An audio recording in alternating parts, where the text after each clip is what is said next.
Hello everyone, Editor Nezquik here. I do apologize. This was not actually supposed to be the video I came back on, but time kind of got in the way, and what I gotta say, folks, if you're going to release an election prediction, it better come out before the actual election happens. So enjoy it. I'll be back with a proper back to business video here shortly in the next few days, but for now, enjoy this video. Go vote, unless you're gonna vote wrong. Then don't vote at all, dumbass. Thanks. Oh, and for anyone wondering what the next video is about, well, I don't want to make too much of a racket about it, so we'll talk about that when that comes up, huh? Hello everyone, name's Nezquik, and today we're going to do something a little exciting, a little dangerous. We are going to give a solid, concrete prediction on the internet. Okay, so here's what I got for you. This video, like almost every video I make, was supposed to come out earlier. It was supposed to come out, middle of August, and the whole point of the video was actually going to be very simple. At the time, Kamala momentum we were seeing, I was going to posit that this was complete, I don't want to say bullshit per se, but that it was being completely overhyped. Mind you, Kamala had just jumped into the race some 2 to 3 weeks prior. Everyone and everything was fawning over her, and I was here to say, okay, this is nothing, guys. Yeah, my reasoning was kind of all over the place, but it basically boiled down to, okay, look, she's right now being astroturfed. There's huge money being put into this. There's questionable this, that, or the other. I don't think this is real. In a month or two time, this is going to fade. It's a meme, right? And what do you know about memes? Yeah, have you ever in your time seen a meme that lasted more than a month or two? Unless it was like a meme format. Those do go on. But generally speaking, when something kind of comes about this quickly, it usually fades just as fast. I even pointed to one of these old meme charts where, people just started realizing that memes only last about a month, and so they started making a meme of the month calendar, right? It's kind of fun. I keep a few of these around just kind of keepsakes from a long time ago, it feels like. Furthermore, I was going to say, look, I don't believe Kamala's entrance into the race is actually going to help the Democratic Party win the presidency. She could, but I posited, oh no, she's probably actually here for down ballot enthusiasm. Biden would actually be stronger in the presidential slot, but he has no enthusiasm. He would actually bog down the ticket. Whereas Kamala, despite the fact I think she plays weaker in the Rust Belt personally, she could at least get the lay Democratic sided and thus help win a few congressional districts, governorships, or state senates, or Senate seats.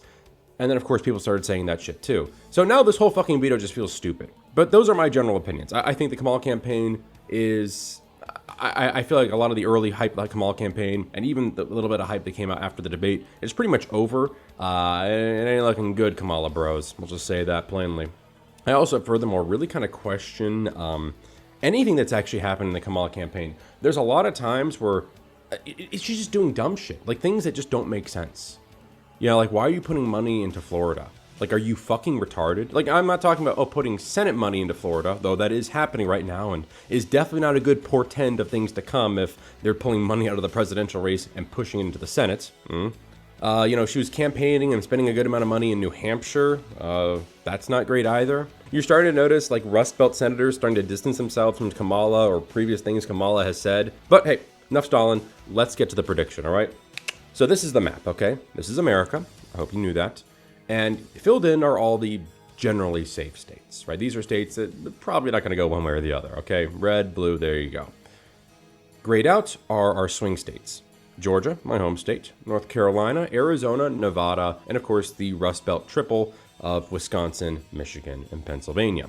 Now, you need 270 points to win here, folks, and as you can see, neither candidate is there yet, so they need to win some smattering of these states. And there's a lot of different paths forward and whatnot.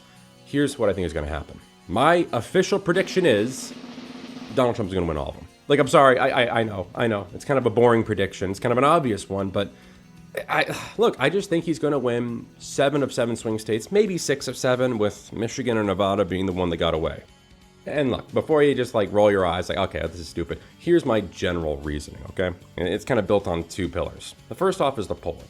Donald Trump is doing immensely better this time around than he was previously. If you apply the typical differential between polling and final results, Trump wins this handily.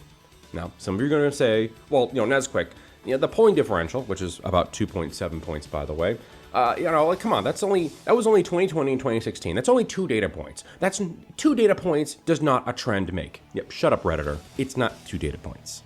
Because those 2 data points, the polling results of 2020 and 2016 are comprised of dozens of different polls from about a dozen or so different polling firms and whatnot.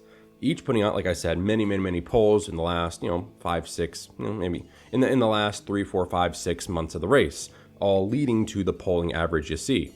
In almost all cases, especially for about 10 or so of these firms, you can pretty clearly see what do we call it, an error, right? Maybe them not quite predicting the race properly, right? And here's the thing, if they were just wrong, it would be wrong in Trump's favor sometimes and wrong in the Democrats' favor sometimes. Almost exclusively, it was wrong in the Democrats' favor, especially if we're looking at swing state polling too. At that point in time, it's not a polling error, ladies and gentlemen, it is a polling bias. Don't you forget that, okay? So in order for me to say that there won't be such a large polling miss this time around, I have to think that, well, okay, for some reason, all these polling firms have improved their methodology substantially, which likely means, by the way, that they're now able to get a hold of the white working class voters, the low propensity voters that Trump manages to bring out during his elections. These people are notoriously difficult to count, and I don't think they've done it. I think a lot of these polling firms haven't even bothered because they're so convinced of how, frankly, they're not motivated to.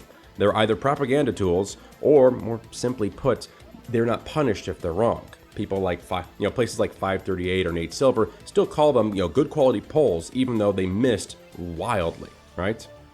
There's also this. A lot of these polls are right now factoring in Democratic turnout from 2020, which I don't think will be the case at all. And I'll talk about that a little later. So I believe the polling average, and thus the polling error we're going to see at the end of the day, is going to be about as substantial as it was in 2016 and 2020. That right there would hand Trump the election. He would at least have Georgia, North Carolina, probably Arizona at that point, and Pennsylvania. So, what do you want, So there you have it, right? That's the ball game right there.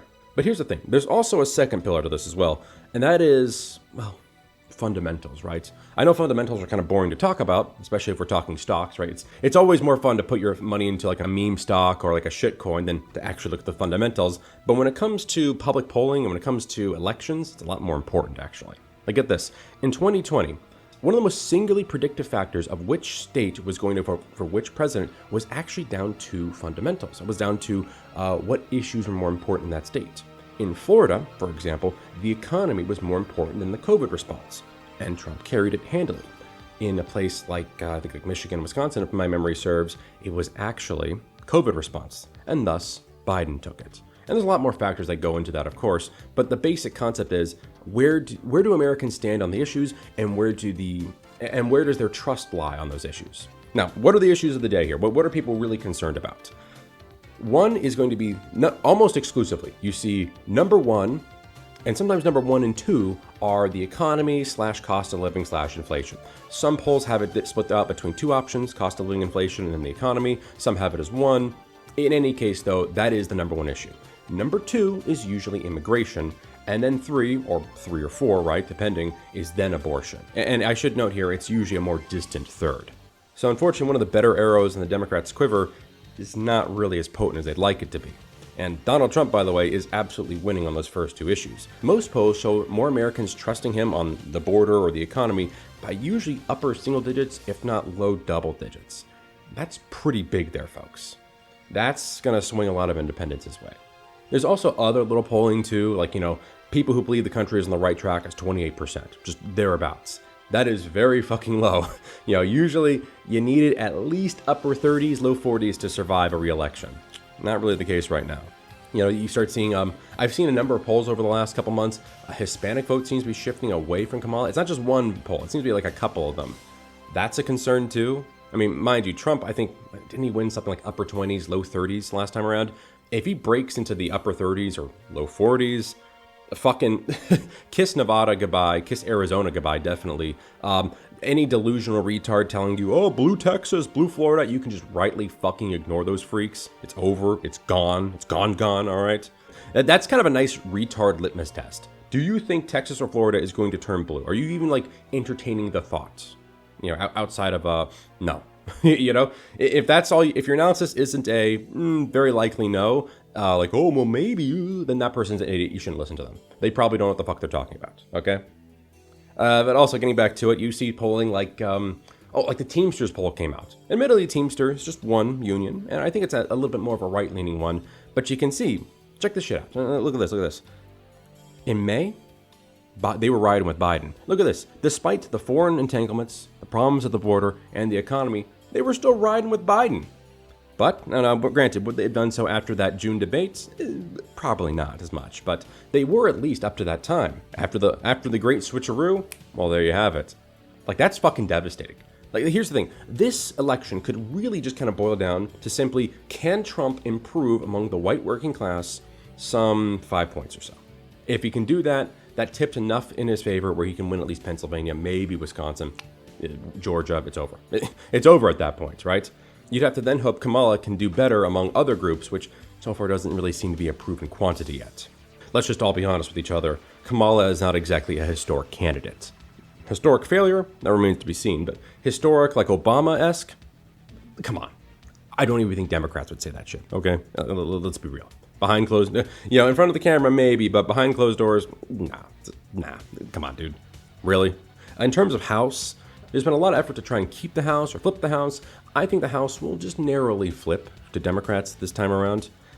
That could change, though, but I'm feeling it kind of right now. That's probably what's going to happen. Senate will probably flip to Republican, though. They'll take Montana. They'll take West Virginia. They'll probably take Ohio at this point. They have an outside chance at the moment, I would say, of one of the Rust Belt states, maybe two of them. That's what I'm kind of feeling at the moment. Now, there is something I should say here about the expanded map, okay? Because there are some states that Trump is quietly, maybe sort of competitive in. Maine at large, Nebraska's 2nd District, Minnesota, Virginia, New Hampshire, and New Mexico. My thoughts are, in my official prediction, he's not particularly close in any of these. I think maybe a few of them he can get under 5. Probably Virginia, New Hampshire, he can get under 5. The others, I think, would hang around maybe the 6 to 7 mark. Maybe even as high as 8 or 9 for Nebraska's 2nd District, by the way. So there you go. That's my official prediction for what's going to happen if the election were today, all else equals. By the way, keep this in mind, too. There might be 1 or 2 surprises this election. One of those surprises might just be in terms of Trump's, how well he does in a few demographics that you typically wouldn't expect him to. Hispanics are one. Like I said, I don't think mid to upper 30s is a meme for that group. I think he can hit that area. Black vote's kind of been elusive for Trump, right? He got 8% of the black vote in 2016. He put a lot of time and effort into trying to win it in 2020, and he got 12%. So technically he improved by 50%, but that's a bit underwhelming, right? Didn't win it for him, so oops. I think he can probably improve up to like mid-teens. I think like 20 or 22 is probably his cap, but he can get close-ish to that, I guess. But I think the real thing to keep an eye out for will be young men. I actually think that could be a very oddly strong block for him. Like young men, banking on them voting is kind of retarded. Like, you might as well wait for her to text you first, right? It's just likely not going to happen, dude, right? But there is something to suggest that that young men, kind of Zoomers my age basically, are more right than previous generations, we'll say. More conservative, more, frankly speaking, because of the situation the world is right now, the social alienation, because of the economic frustration, these men feel alienated. They feel like society is not built for them. They feel distinctly alone or separate. They feel that there's an issue. Now, by the way, quick word to the black pillars. What if they try and cheat? Well, first off, because we're here on YouTube, I, of course, categorically denied any kind of wrongdoings or misgivings about the election. I think those rules are still in effect. I'll have to see, right? Used to be you couldn't question the election at all, right, in 2020. But anyways, let's say hypothetically there was going to be some push to perhaps fudge the results. That's total bullshit, okay? The black pill is a suppository, so get that shit out of your ass. Try this on for size, all right? First off, by every metric, it looks like Trump is at least running around where he was in 2016, if not greater. So any kind of cheating would have to be by a much larger margin. Let's all be honest with ourselves here. Biden was a pretty strong candidate, actually, in some respects. He was strong with the exact people Trump won over from the Democrats. So putting him in to win them back wasn't a bad plan. That's why it was so close. Here's the thing, though.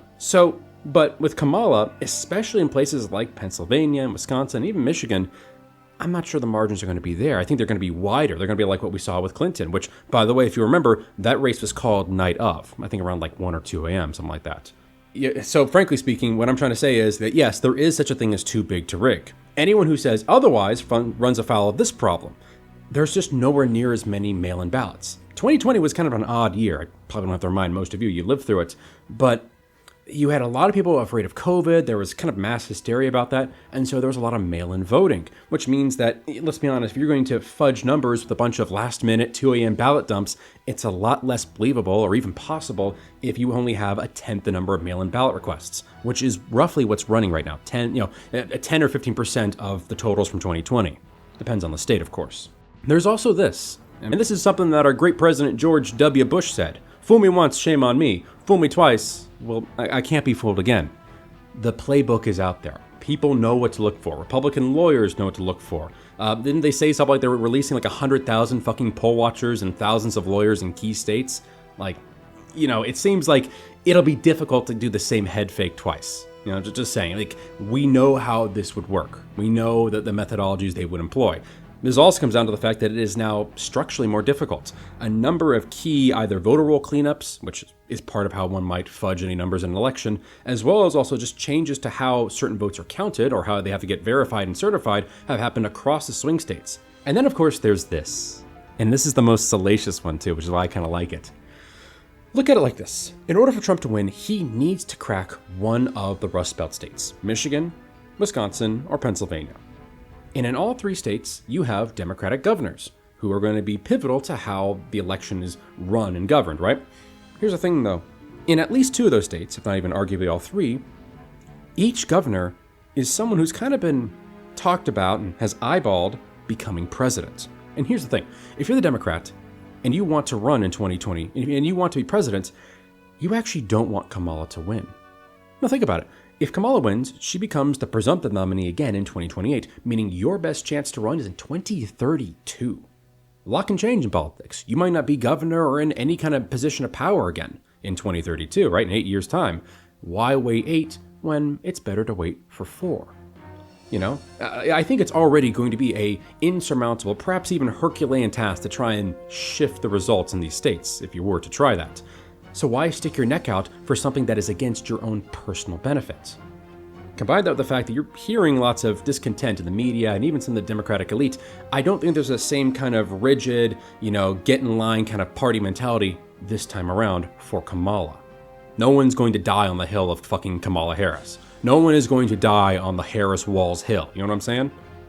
And so I think we're going to get we're going to get a reasonably clean, reasonably fair election out of these states because it just works to those governors' advantage. If Kamala gets fucking knocked out in 2024, you know what they can say? Hey, look, guys, we as a party have clearly lost the Rust Belt. We've lost the blue-collar worker. We don't need another, Democrat liberal. We don't need another fucking liberal coastal elite like Kamala Harris or like Gavin Newsom, who's also a 2028 hopeful. We need someone who has a built-in advantage in the Rust Belt, someone who knows the people well, someone like me, Gretchen Whitmer, governor of Wisconsin, right? Governor of Michigan. Someone like me, Josh Shapiro, governor of Pennsylvania. Someone like me, guy who I can't remember, who's the governor of Wisconsin. He's like this old fuck too, so he's kind of like the least likely to run. But you know what I mean? Like, that's their pitch, and it's a strong pitch too. So I think we're going to see very few shenanigans, if only because it's not possible, it's much less possible anyways, but also because it doesn't fit the personal benefits of the people who are going to be directly in charge of it. Just a theory. Now, let's talk something fun, shall we? See, here's the thing. Everything we're talking has been kind of, I think, reasoned analysis. I think this is fair, this is correct, it's pretty good. You see, there's a theory I'm working on here. You might have heard some kind of harmonic of it. You've heard of the dead internet theory or the empty internet theory. The idea is that the internet as we know it is actually remarkably empty. There's not a lot of honest human life out there. That a lot of the back and forth we see is bots. It's algorithms. It's just little AIs commenting and liking and bickering against each other into perpetuity, basically, all through the day, all through the night, right? And that actual humans are not as common on the internet as you think. This being something that's kind of come about because of big tech agencies or people just, setting up sock puppet accounts or even just little bots and just letting them run around and look like real accounts. It's one of these things that's kind of an interesting thought experiment, and you can definitely sound like a quite astute pseudo-intellectual by saying it. What if the internet is actually not really alive? It's dead, right? It's one of those things you can't disprove, right? It makes you sound like a total smart boy internet pseudo-intellectual when you say it. It's like, well, guys, what if the version of blue I see is different than the version of blue you see? We would never know. Yeah, wow, man. That's really deep. You fucking loser. Like, why bother bring that shit up? It's not important, dog. And I bring it up here, though, because while the dead air theory is kind of interesting, what if we're seeing something happen here with Kamala's campaign, the dead campaign theory, if you will, where someone who has just kind of had this campaign erected around them, who didn't really build it or earn it, and who we've seen, like, yeah, there's a lot of hype around it, but it's a lot of smoke and mirrors. What if it just doesn't translate? What if there's actually not a lot of votes for that? You know, we've seen on the Republican side mass shifts in voter registration, in early votes. What if those people on the Democrat side don't turn out to vote? What if the Republicans aren't cannibalizing, and that's just them getting out low propensity voters? You know, you suddenly have a campaign that is remarkably hollow on Kamala's side. What if she's kind of a Hillary Clinton meets Mitt Romney type character? I mean, here's what I mean. Hillary Clinton had a machine behind her. She had turnouts. Was it enough turnouts? Blessedly no. But there were people genuinely excited for her. But she was divisive. You know, Trump's divisive too, but Trump has the ability to reach out to voters who've never voted before. Potentially young voters that we're talking about, but then working class voters, right? He can speak to them in a very unique way. He has unique flaws, but he also has unique strengths. Clinton, maybe not quite as many unique strengths, but she at least could get turnout. She could at least get people excited. You then have Mitt Romney. Mitt Romney, Republican candidate in 2012, lost to Obama. It's funny. On paper, he should have won. He won the debates, allegedly, you know, one or two of them anyways. He won independents, if my memory serves, actually. But here's the thing. He lost to Obama because Republicans didn't vote for him. Oh, wait, what do you mean, Nezquik? Did Republicans vote for what? Did Republicans vote for Obama? The Democrats? No, they didn't do that. They just didn't vote, period. Because Mitt Romney sucks. He's a boring sack of shit. Nobody loves him. He doesn't excite anyone. He doesn't even excite his wives. Like no one gives a shit. He's so milquetoast, neocon loser, no one came out for him. You understand what I'm saying? I'm wondering if Kamala might just be the missing link between Hillary Clinton and Mitt, where she has Hillary Clinton's baggage, we'll say. She's not been in politics as long, but is she really that much more liked? I mean, might I remind you, this is her favorability before she got into the race. Then zoom, just zooms up. Well, what if that's more manufactured than it looks? What if people, although they'll say they support her, they'll say they like her, they'll say they'll vote for her, what if they're not going to get off the couch to do it? You know what I mean? You know, what if she has that Clinton unlikability, but simultaneously has Mitt Romney's inability to fog a mirror, politically speaking? Maybe what I'm trying to say is perhaps going with the candidate who's never won a single vote in a presidential primary was a bad idea. To put it into less theoretical terms, Trump gets a lot of his low propensity base outs. They swamp the polls. He does well there. He wins independents. Those two factors right there would probably be enough for him to win the election, right? He wins over white working class, wins independents, gets his low propensity voters out. There you go. Not terribly difficult. He's done that, actually, frankly, twice. Actually, I don't think he won independents in 2020, but you get what I'm saying. He can get people to vote. He is a known quantity and a strong competitor. What if, beyond just that, Kamala does not have Obama levels of turnout, or even 2020 levels of turnout? There's a lot of crazy shit that happened in the 2020 election. There's a possibility you could see the doomsday scenario for the Democrats. That this gamble on Kamala for down-ballot support absolutely fails, miserably. Now, here's the results this could produce. So in terms of the House, Republicans can have a good chance at holding the House, maybe even expanding their lead a little bit.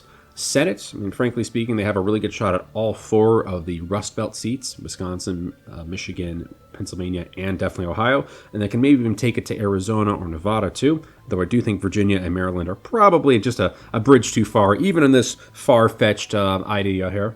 Obviously, Trump wins all 7 swing states, several of them, probably Arizona, Georgia, and North Carolina. He wins by 5+ points. They're not even particularly fucking close. But, of course, the big shocks of the night would be something to the tune of, remember those expanded map states I talked about? Well, all of them being under 5, and even perhaps a few of them flipping for Trump. Most likely being, New Hampshire, Virginia, or New Mexico. Though Minnesota's not terribly far off either. My point is this. I don't believe this. Let me be clear. I put it up here, right? This is not my official prediction. I don't want some jackass screenshot of this and be like, oh my God, Nezquik's retarded. Like, yeah, I'm retarded, but I'm retarded in different ways, much more believable ways, okay? But I wonder if some harmonic of this could happen. It's just a theory right now I'm playing with. I still stand by my original prediction, right? This is the most likely map. But, you know, like I said, some lower harmonic of the dead internet, but some shade of the dead campaign theory could happen. In which case you'd see, you know, like I said, some of these expanded states get closer. Maybe best case scenario for Trump, he picks one or two of them off. Highly unlikely though. Like I said, 312 is the number. So I don't know about you guys, but I'm going to vote because I think Donald Trump is legitimately the better candidate. I like a lot of his proposals, okay? But also, I'm also kind of voting out of spite. I vote mostly out of hope, but a little out of spite for those who think they're better than us, who think they're smarter than us, who have a wanton disregard for our well-beings, for our lifestyles, who call us racist and sexist and all these awful things just because we want to live a decent fucking life. All right? I'm sick of these fucking people, and I'm going to vote. I would vote just based off that alone. And I hope that many of you, maybe those of you who weren't considering voting, would do so. Even if you're in a safe blue or a safe red state, vote, you stupid bitch. It takes like fucking no time. And hey, wouldn't it be fucking sweet if Trump did win that popular vote? I don't know. It would be nice. I don't think it's going to happen right now, but, you know, turnout is turnout, folks. That's the one game we can all play. So there you go. That's my official prediction. Once again, the more conservative map is my prediction. There is the chance Kamala could win. There is the chance Trump could really win. He could win bigly, if you will. I hate that meme has fallen out. We need to bring that back. Bigly, folks. Bigly, okay? We want a bigly win, okay? And ultimately, we're going to have to see how this all turns out, though, right? We're going to, you know, I suspect November 6th or 7th, I'm probably going to release a video where I'm like, oh well, oops. A bit of a conciliatory video or a smug gloating video. We shall see. Anyways, hope you guys enjoyed the video, and I'll see you in the next one. Bye. Hey there, and thank you for watching the video to the end. Now, if you liked that video, be sure to like, comment, and subscribe. You know, the usual YouTube stuff there. But also keep in mind, I got a Ko-Fi down below and a Patreon as well. Plus a community Discord server where we shitpost, call each other slurs, and share pictures of each other's cats. Hope to see you there.